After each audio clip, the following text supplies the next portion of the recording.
सभी को आंवला नवमी की हार्दिक शुभकामनाएं।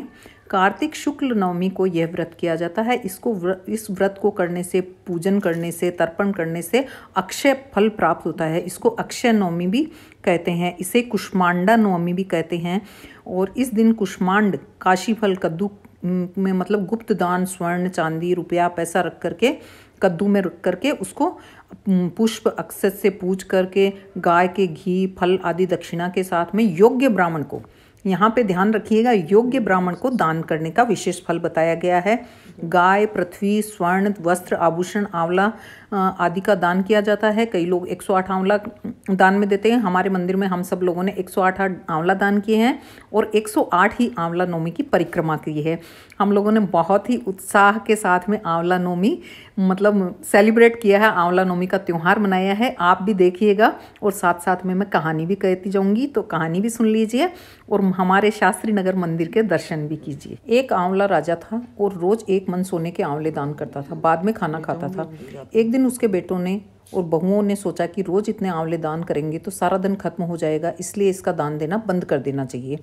फिर पुत्र आया और राजा से बोला, राजा और रानी दोनों ही दान करते थे, कि आप सारा धन लुटा देंगे, इसलिए आप आंवले का दान करना बंद कर दीजिए। राजा और रानी ने कहा कि ठीक है। फिर वो ग्रीन मतलब हरा आंवला दान करने लग गए और उससे भी उनको मतलब बच्चों को वो अच्छा नहीं लगा, तो राजा रानी को बाहर निकाल दिया गया। राजा और रानी उजाड़ में जाकर के बैठ गए। चूंकि वहाँ आंवलों का दान नहीं कर सके, इसलिए वो कुछ भी नहीं खाया। वो रोज़ आंवलों का दान करके ही खाना खाते थे। तो भगवान ने सोचा कि अगर हमने इनका मान नहीं रखा तो दुनिया में हमें कोई नहीं मानेगा। तब भगवान ने सपने में कहा कि तुम उठो, तुम्हारे पहले जैसी रसोई हो गई है, आंवले का वृक्ष लगा दिया गया है, तुम दान करो और जीम लो।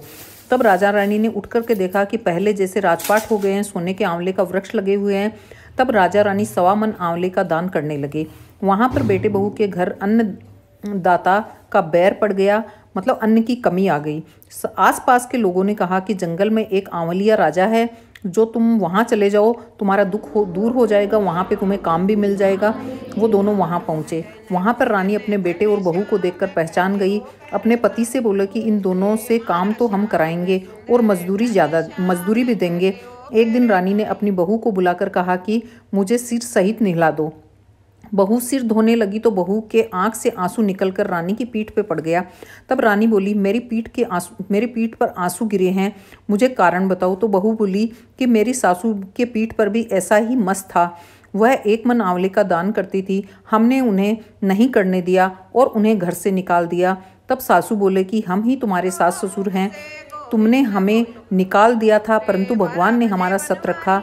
हे भगवान, जैसा राजा रानी का सत रखा वैसा ही सबका रखना। इस कहानी के बाद में अब विनायक जी की कहानी सुनेंगे। बोलिए आंवला नवमी की जय हो। विनायक जी की कहानी। एक भाई बहन थे। बहन का नियम था कि भाई का मुंह देखकर ही खाना खाती थी।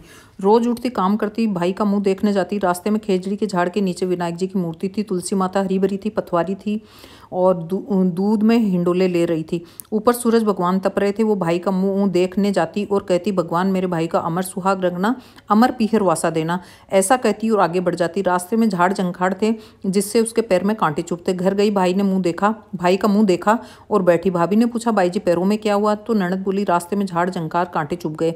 ऐसा कहकर वो वापस अपने घर गई। भाभी पति को कहने लगी, रास्ता साफ करवाओ, आपकी बहन के पैर में कांटे चुभते हैं। भाई ने कुल्हाड़ी लेके रास्ता साफ किया, सारे झाड़ ताड़ तोड़ दिए, जिसमें विनायक जी पथवारी का स्थान भी उठा दिया। भगवान रुष्ट हो गए, उसे वहीं सोता रख दिया। पत्नी रोने लगी। लोग लोकाचार करके जाने लगे तो पत्नी बोली, रुक जाओ, मेरी ननद अपने भाई का मुंह देखने आएगी, उसके नियम है, इसके बिना वो खाना नहीं खाती। लोग बोले, आज और मुंह देख लेगी, कल कैसे देखेगी? परंतु कुछ बुजुर्ग आदमी बैठे लगे, कहने लगी, थोड़ी देर ठहर जाओ, क्या बिगड़ता है? बहन रोज की तरह भाई का मुंह देखने निकली तो रास्ता साफ किया हुआ देखा। उसने पास में खेजड़ी की डाली लगाई, 7 कंकर लेकर पथवारी बैठाई, तुलसी माता रोपी, पैर पकड़कर सबको बोली, भगवान अमर सुहाग देना, मेरा अमर पीहर वासा देना। इतना कह के वो आगे चली।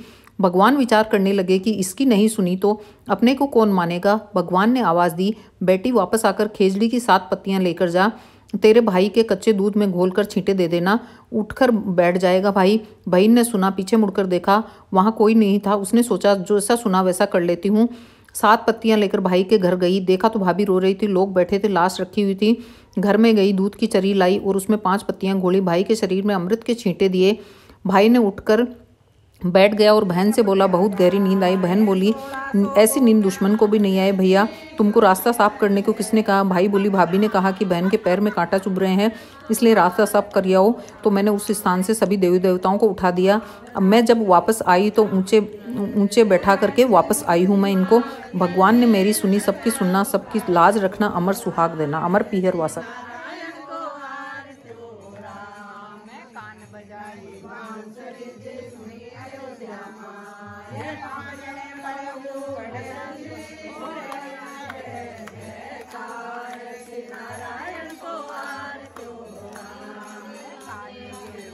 बोलो जय जय का लाई होवे, दूजी बधाई मेरे विष्णु को होवे, जिसने भरे हैं भंडार बधाई होवे। मैया की बोलो जय जय का बधाई होवे, तीजी बधाई गोरा मैया को हो।